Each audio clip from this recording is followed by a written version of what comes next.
लेने वाला जी अपना ढेर में कहीं भी डाल देता था, डाल के भूल जाता था, कुछ आधे तक पहुंच जाते थे, आधे रह जाते थे। हमने इस बार ये तय किया है कि जब से जनसंवाद के कार्यक्रम शुरू किए इसका एक एक कागज संभाला जाए।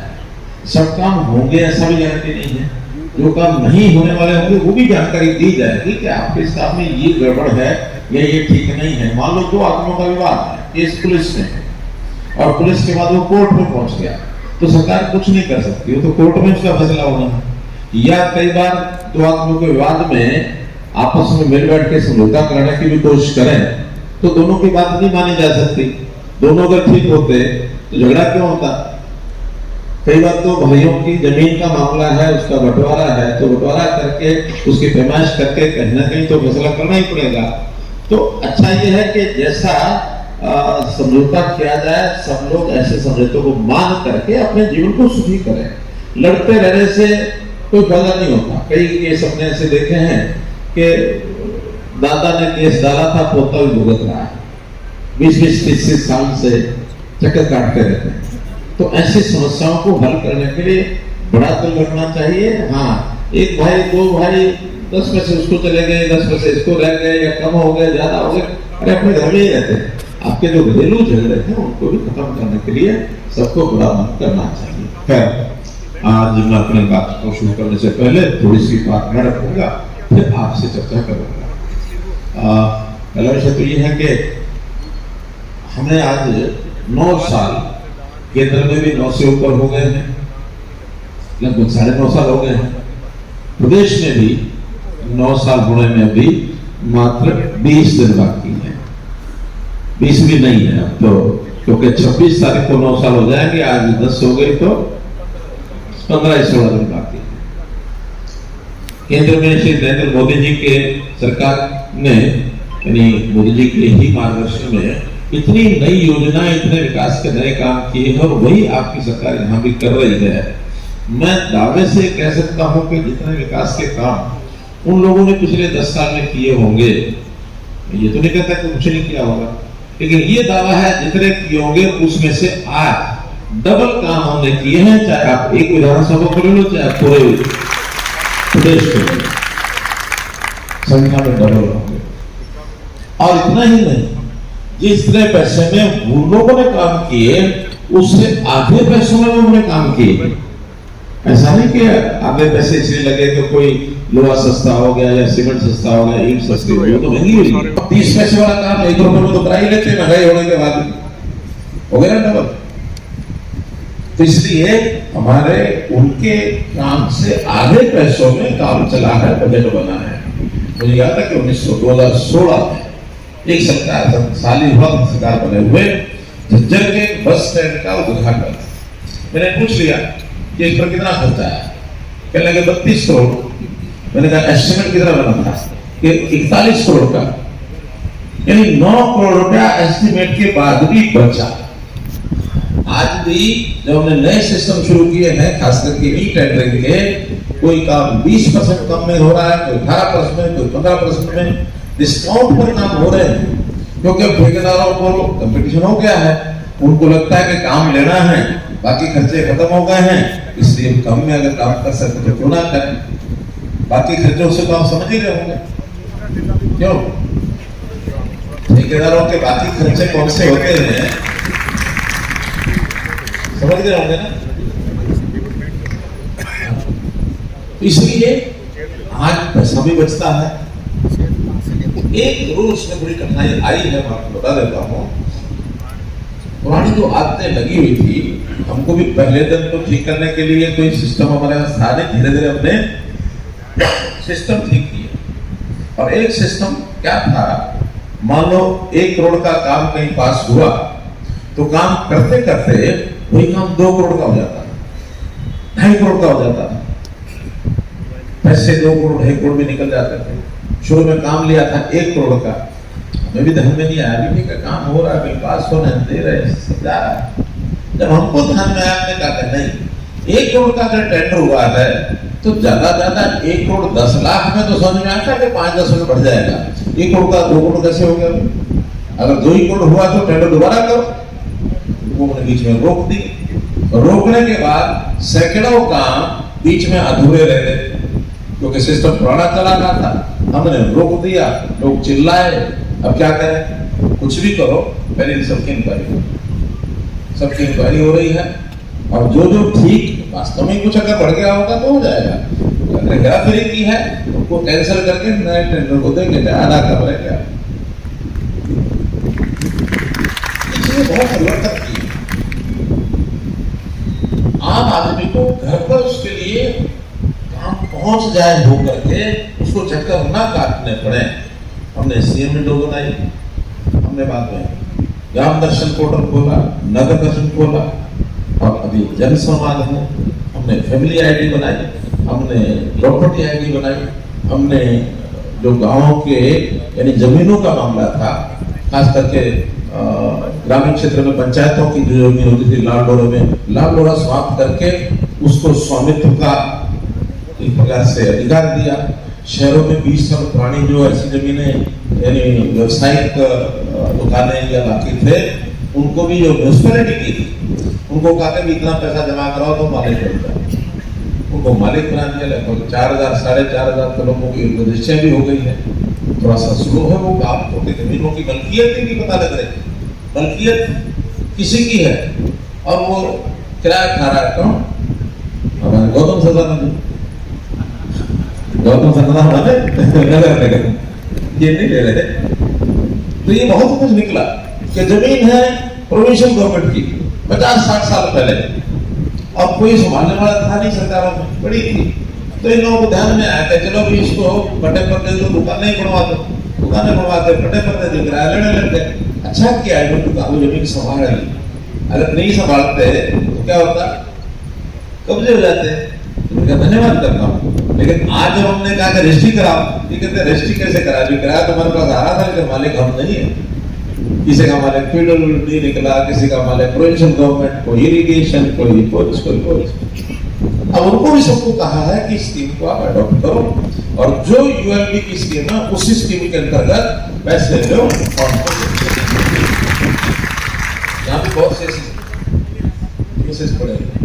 डिफेंस की, आर्मी की जमीन है, उस पर भी किराया ले रहे हैं, आर्मी वाले भी सो रहे हैं, सब्जी मंडी बनी हुई है। तो खैर मैं किसी को दोष नहीं देता, व्यवस्था ही ऐसी। ये व्यवस्थाओं को सुधार करना बहुत बड़ा एक काम था जो हमने आते ही पकड़ा।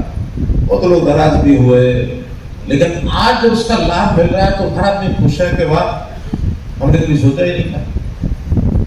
ओल्ड एज पेंशन घर बैठे हम कहते हैं 60-70 से हो जाओ, उस दिन आपके घर में आदमी आएगा और आके साइन करा ले जाएगा, महीने बाद आपको पेंशन आ जाएगी। ये कैसे सफल हुआ? ये हुआ फैमिली आईडी के कारण से। आज 2,80,00,000 लोगों का सबका डाटा हमारे पास है। कितनी आयु है, क्या काम करता है, पढ़ता है, बेरोजगार है, महिला पुरुष में भी नौकरी करते हैं क्या है, या बुजुर्ग हैं तो वो क्या है, इवन दिव्यांग कौन है ये भी पता है। हर फैमिली की सब चीज भी पता है। तो जब जिसकी जरूरत होती है उसके घर पहुंचता है। 11.5 लाख राशन कार्ड हमने बिना लोगों की जानकारी के बना करके घर भेज दिए। आयुष्मान कितना बड़ा आयुष्मान का काम कर दिया। आयुष्मान में भी जो प्रधानमंत्री जी ने घोषणा की थी उस समय 15.5 लाख परिवार कवर हो गए। हमें लगा कि नहीं हलेगा तो कम है, 15.5 और होने चाहिए। हमने इसकी इनकम बढ़ा करके 6 लाख बढ़ा दिया तो उसके कारण से 29 लाख हो गए। फिर लगा अभी भी कम है तो 1.80 से लेके 3 लाख रुपए तक की जिनकी इनकम थी उनको कहा भैया आधा पैसा सरकार ले देगी, आधा तुम जमा करा दो, क्योंकि 1.80 से ऊपर वाले उनसे तो भले हैं। साल का 1500 रुपया कोई मुश्किल है क्या? 1500 रुपया जमा करके और कितने लाख का बीमा हो गया? 5 लाख। इससे सस्ता बीमा मिलेगा क्या? क्यों नहीं मिलेगा? तो 1500 रुपया लोग जमा करा दिए, काफी करके तो 60-70 हजार से ऊपर हो गया होगा। हमारा टारगेट है 1 लाख होते ही उनका सबका कंपनी को उठा के देके बीमा करा दे। मकानों का काम प्रधानमंत्री जी ने घोषणा की थी उस समय, हमने उसमें 60,000 मकान तो गरीब लोगों को दे दी। अभी भी कुछ बाकी तो बन रहे हैं। नई किस्त में भी शहरों के अंदर मुख्यमंत्री शहरी आवास योजना में 1 मरले का प्लॉट या 450 स्क्वायर फुट का मकान फ्लैट, जिसको चाहिए कुछ थोड़ी मोटी मोटी बातें उनको बता करके ऑप्शन ले रहे हैं, बोलो भी किसको चाहिए, तो पहले ऑप्शन आएगी फिर बना के दे दें, वरना पहले बना दें बाद में सबको लालच आ जाता है क्या ये बंद तो क्या है तो फ्री की सरकार ले लो। हम कहते हैं नहीं, जितना जिसके जेब में पैसा है उस हिसाब से उनको दो, जो गरीब है थोड़ा कम ले लेंगे, जो थोड़ा सहता उससे और ज्यादा ले लेंगे, जो पैसे होगा उससे पूरा ले लेंगे, क्योंकि सरकार के पास तो एक साइकिल है जो घूमता रहता है, इधर से लेना इधर लेना। सरकार की अपनी कोई फैक्ट्रियां थोड़ी क्यों भाई है कोई नहीं। तो खैर मोटी मोटी बातें मुझे इतनी करनी थी आपसे कि बहुत कुछ व्यवस्था परिवर्तन का काम कर रहे हैं। मैं लंबा करूंगा तो फिर आपका समय कम रह जाएगा, इसलिए मैं आपसे कुछ सुनना चाहूंगा। पहला विषय तो ये कि हमारे में से जो ऐसे ओल्ड एज आदमी हैं जिनकी आयु 60 साल हो गई है और फैमिली आईडी बन गई है, जिसकी पेंशन नहीं बनी है, ऐसे कोई है जिनकी पेंशन नहीं बनी? 1 2 3 4 5 6 7 8 9 10 11 12 13 14 15 16 17 18 19 20 21 लोग हमने यहाँ कैंप लगा दिया है। आप 21 के 21 लोग उठ करके बस आपका फैमिली आईडी होना चाहिए और 60 साल उम्र भी होनी चाहिए, ठीक है।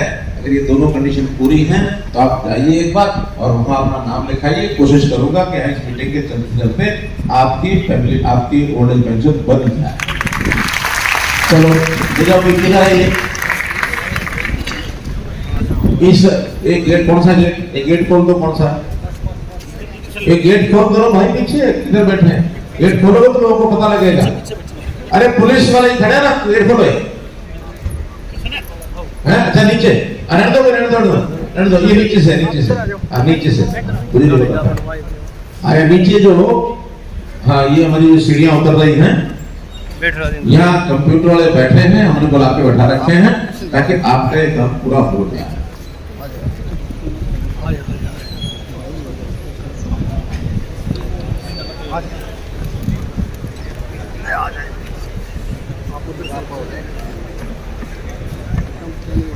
इधर आ विनोद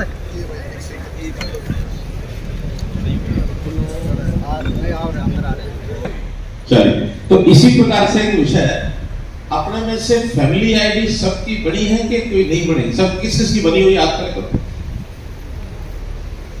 लेकिन दूसरे ढंग से पूछूंगा ये तो गणे नहीं जाएंगे। जिनकी फैमिली आईडी नहीं बनी वो जरा याद करें करो। 1 2 3 4 5 इधर खड़े हो जाए पर ही बीच में। हाँ क्यों नहीं फैमिली आईडी बनी? अभी जरा दो भी माइक नहीं और भी हो गए। हाँ क्यों नहीं बनी है? हाँ ठीक है आ रही आवाज बोलो। सर मुझे बनवाई नहीं मैंने। क्या है? मेरी कमजोरी, मैंने बनवाई ही नहीं। आपने बनवाई नहीं बनवाने का ना बनवाने का कोई कारण तो नहीं है ना? कोई कारण नहीं। चलिए और आगे, और जो जिनकी नहीं बनी थी हाथ खड़े थे,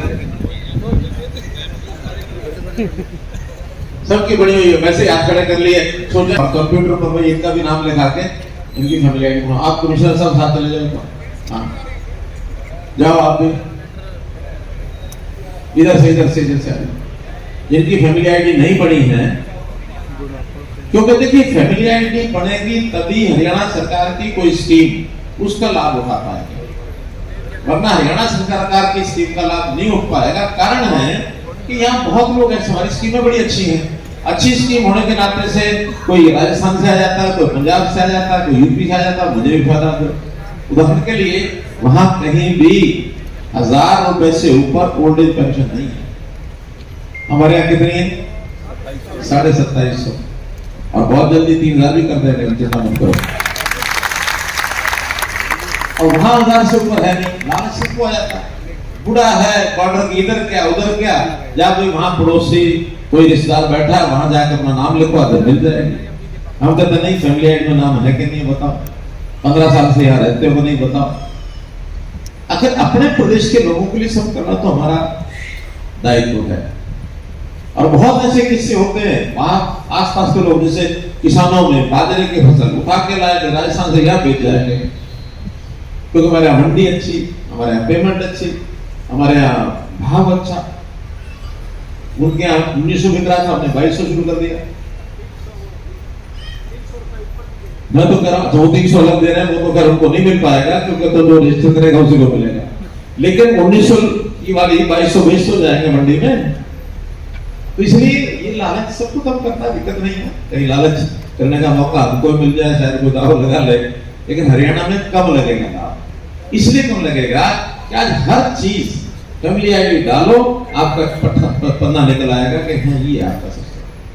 वरना तो एक एक आदमी 2-2, 3-3 बार वही चीज एक बार चाहिए तो 3 बार लेके, कोई सावधान नहीं है चेक करने का। अब सब चीज चेक होती है, तो ये ईमानदारी सिखाना भी जरूरी है ना, क्यों भाई? जरूरी है ना? अपने आप तो सीखता नहीं कोई, टेक्नोलॉजी सिखा देती है। सबको लगता है तो भाई पकड़ा भी जाएगा तो उनको पता भी लग जाएगा। तो क्या अब ये हमने आयुष्मान कार्ड ये भी जो बनाए हैं, इसमें जैसे मैंने पहले बताया कि 5 लाख रुपए हर साल का पर फैमिली जिसको जरूरत होती है उसको पैसा मिलता है। कहीं भी अस्पताल में जाओ तो गरीब आदमी को पैसा नहीं देना पड़ता। आपके यहाँ की जानकारी में दूं, सारे विधानसभा की कुल 77,566 लोगों को कार्ड मिला है। 77,000 कम संख्या है। अब इसमें से जिनको बीमार होने के बाद इसका लाभ हुआ है वो है 868 लोग। 868 लोग हैं जो इसके लाभार्थी बने और 2,74,00,000 रुपए का लाभ उनको मिला, 3 करोड़ रुपया। अगर ये कार्ड उनके ना होते तो उनकी जेब से जाता है पैसा। और इसमें बहुत लोग तो ऐसे हैं वो यानी 2-2, 3-3 साल जिनके हो गए हैं, वो 5 लाख से ऊपर यानी 2 साल का मिला के 10 लाख तक भी लाभ ले रहे हैं। एक नाम बताता हूँ यहाँ का, मैं तो सबसे ज्यादा जिसने लाभ लिया इस विधानसभा में, Parpura son of Jailal. Phone number है 9996506514। इसको 4,04,000 का फायदा हुआ सबसे ज्यादा। ऐसे 3,33,000, 2,87,000, 2,75,000, 2,51,000 कई नाम है। हम किसी को जानते हैं कि जिसका इलाज हुआ हो और उसका पैसा नहीं लगा हो? ऐसा कोई? 1, 2, 3, 4, 5, 6, 7 ऐसे 3 लोग। मैंने बताया कि 868 लोग पूरी विधानसभा में जिन्होंने इसका लाभ उठाया। अच्छा, इसका लाभ उठाने की इच्छा किसकी करती है? किसी की नहीं।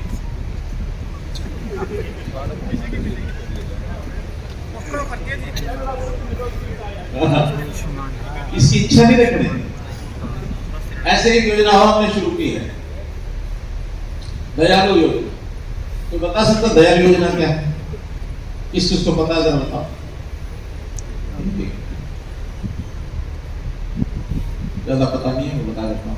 प्रचार हमने भी जानबूझ के नहीं किया कि उसकी इच्छा तो नहीं करनी चाहिए। 1,80,000 से आय जिसकी कम है इनकम, ऐसे परिवार में से यदि किसी का देहांत हो जाए तो वो उस दयालु योजना में अपने उस परिवार के सदस्य का नाम भर दे। यदि उसकी आयु 6 साल से 18 साल तक है तो उसके लिए 1 लाख रुपया एक सांत्वना राशि देते हैं। 18 से 24 तक है, 18 से 25 है शायद, तो उसमें 2 लाख रुपए देते हैं। 25 से 45 है तो 5 लाख रुपए देते हैं उस परिवार को। क्योंकि 25 से 45 जो आयु होती है ये किसी भी परिवार के सदस्य की एक ऐसी आयु होती है जिसके ऊपर परिवार निर्भर काम करने वाला है। 45 से 60 पे 3 लाख देते हैं, 60 के ऊपर नहीं देते। तो दयालु योजना इसमें भी लगभग 70-75 करोड़ रुपए हम दे चुके हैं। ये पिछली अप्रैल में घोषणा की थी। लेकिन इसकी भी किसी की इच्छा करते हैं क्या? इन चीजों की इच्छा करनी नहीं चाहिए, लेकिन मुसीबत आ जाए तो इसका लाभ परिवार को मिलता है, ताकि परिवार बाद में रुड़े नहीं। वरना तो कई बार देखा है कि परिवार का सदस्य कमाने वाला ही भगवान को प्यारा हो गया, परिवार हो जाता तो ज्यादा नहीं तो थोड़ा बहुत सहायता सारा उसको लग जाता ताकि परिवार के बच्चे उसके कुछ ना कुछ आगे बढ़ सके, उनकी पढ़ाई ना रुके, उनके काम ना रुके। तो ऐसी सरकारी नौकरियां हमने पारदर्शिता पर दी। 10 साल पहले अगर कोई नौकरी की इच्छा करता था तो क्या करना पड़ता था उसको?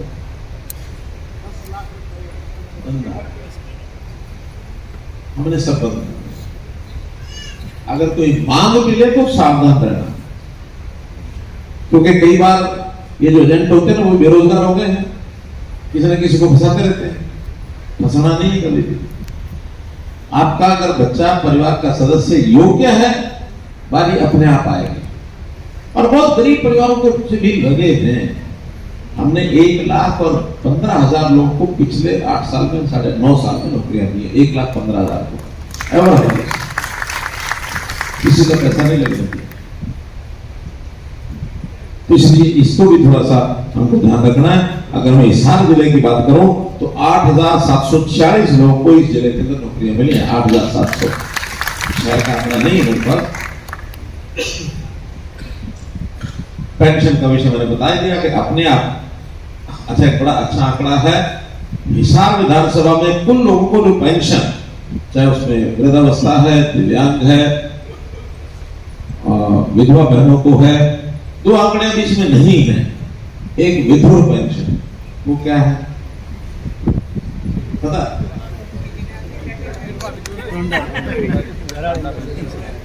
प्रचारकों के लिए विधुर थोड़ी होते हैं। हाँ, आइए बहन बताइए क्या है?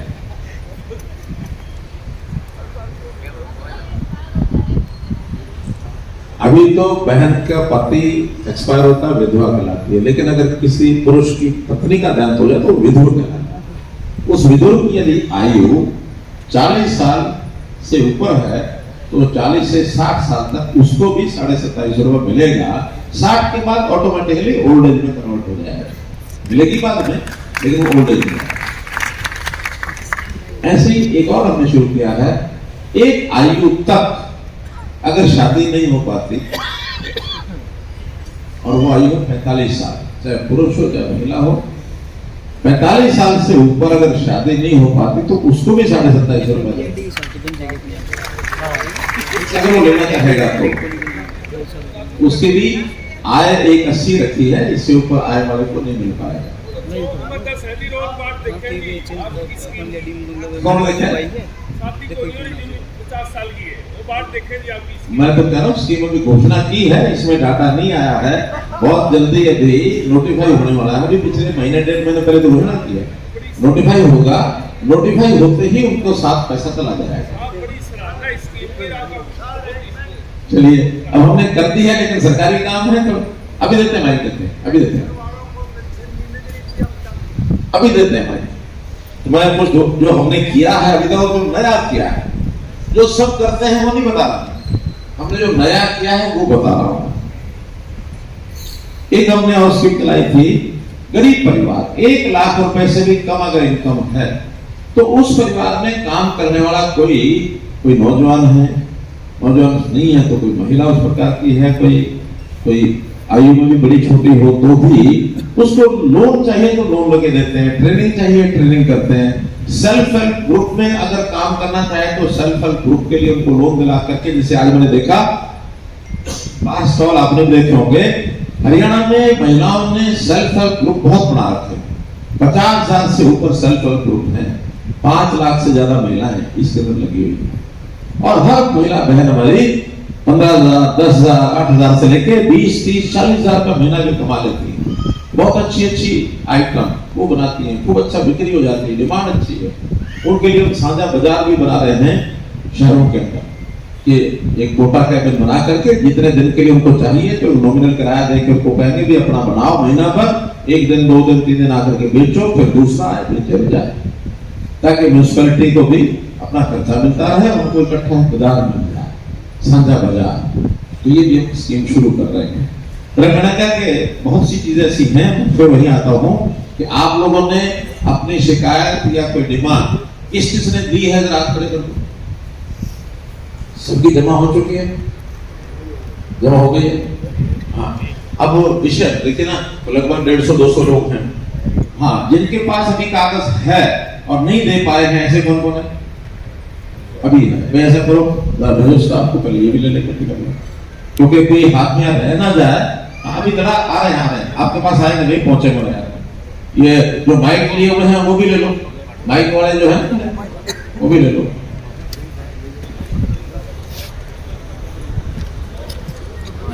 दे दो भाई, कागज दे दो। और देखो 200-300 है, सबकी बारी बोलने में तो और शायद आना संभव नहीं है।